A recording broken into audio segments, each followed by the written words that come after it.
ಅಖಿಲ ಭಾರತ ವೀರಶೈವ ಮಹಾಸಭಾದ ಅಧ್ಯಕ್ಷ ಮಾಜಿ ಸಚಿವರು ಹಾಗೂ ವಿಧಾನಸಭೆ ಸದಸ್ಯರಾದ ಶಾಮನೂರು ಶಿವಶಂಕರಪ್ಪ ಅವರ ನಿಧನಕ್ಕೆ ವಿಧಾನಸಭೆಯಲ್ಲಿಂದು ಭಾವಪೂರ್ಣ ಶ್ರದ್ದಾಂಜಲಿ ಸಲ್ಲಿಸಲಾಯಿತು.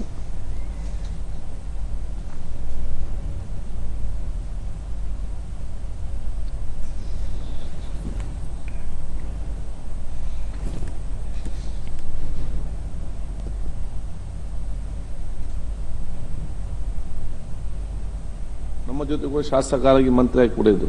ನಾನು ಕನ್ನಂತ ಕೆಲವೊಂದು ಗುಣಗಳು ಯಾವುದು ನಮ್ಮ ಯುವ ಜನಾಂಗಕ್ಕೆ ಒಂದು ಸಂದೇಶ ಅಂತ ಹೇಳಿದ್ರೆ, ಎಷ್ಟೇ ಜಟಿಲವಾದ ಸಮಸ್ಯೆ ಇರಲಿ, ಅದು ಯಾವುದೇ ಒಂದು ಕಷ್ಟಕರ ವಿಚಾರ ಇರಲಿ, ಯಾವುದೊಂದು ತಾಳ್ಮೆ ಗೆಡದೆ ಅತ್ಯಂತ ತಾಳ್ಮೆಯಿಂದ ಮತ್ತು ನಗುಮುಖದಿಂದ ಅದಕ್ಕೆ ಪರಿಹಾರ ಕಂಡು ಆ ಒಂದು ಸಮಸ್ಯೆಯನ್ನು ಬಗೆಹರಿಸುವಂತಹ ದೊಡ್ಡ ಮಟ್ಟದ ಅವರ ನಾಯಕತ್ವದ ಗುಣ ಇತ್ತು.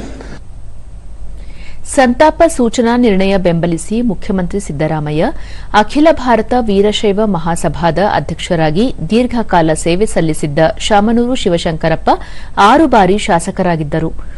ಒಮ್ಮೆ ಸಂಸದರಾಗಿಯೂ ಸೇವೆ ಸಲ್ಲಿಸಿದ್ದರು.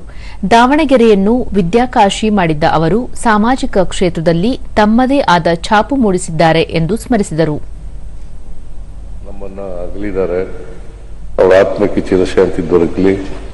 ಅವರ ಕುಟುಂಬ ವರ್ಗದವರಿಗೆ, ಅವರ ಅಭಿಮಾನಿಗಳಿಗೆ, ಅವರ ಸ್ನೇಹಿತರಿಗೆ, ಅವರ ಬಂಧು ಬಾಂಧವರವರಿಗೆ ಅವರ ಸಾವಿನ ದುಃಖವನ್ನು ಭರಿಸ್ತಕ್ಕಂಥ ಶಕ್ತಿ ಕೊಡ್ಲಿ ಅಂತೇಳಿ ಪ್ರಾರ್ಥನೆ ಮಾಡ್ತೀನಿ. ವಿಧಾನಸಭೆ ವಿರೋಧ ಪಕ್ಷದ ನಾಯಕ ಆರ್ ಅಶೋಕ, ಶಾಮನೂರು ಶಿವಶಂಕರಪ್ಪ ದಾವಣಗೆರೆಯಲ್ಲಿ ಶಿಕ್ಷಣ ಸಂಸ್ಥೆಗಳನ್ನು ಆರಂಭಿಸಿ ಶಿಕ್ಷಣ ಕ್ಷೇತ್ರದಲ್ಲಿ ಕ್ರಾಂತಿ ಮಾಡಿದ್ದರು ಎಂದರು. ಸಮಾಚಾರ ಬಂತು ನನಗೆ ಬೆಳಗಾವಿಯಲ್ಲಿ ಇಳಿದಾಗ, ಅಂತ ಹಿರಿಯ ರಾಜ ದೇಶದಲ್ಲೇ ಇವರಷ್ಟು ಹಿರಿಯರು ಯಾರು ಇಲ್ಲ ಅಂತ ಪತ್ರಿಕೆಯಲ್ಲಿ ಬಂದಿತ್ತು. ಇವರೇ ಸೀನಿಯರ್ ಮೋಸ್ಟ್ MLA ಅನ್ನೋ ರೀತಿ ಅವರು ಇವತ್ತು ನಮ್ಮನ್ನ ಅಗಲಿದ್ದಾರೆ.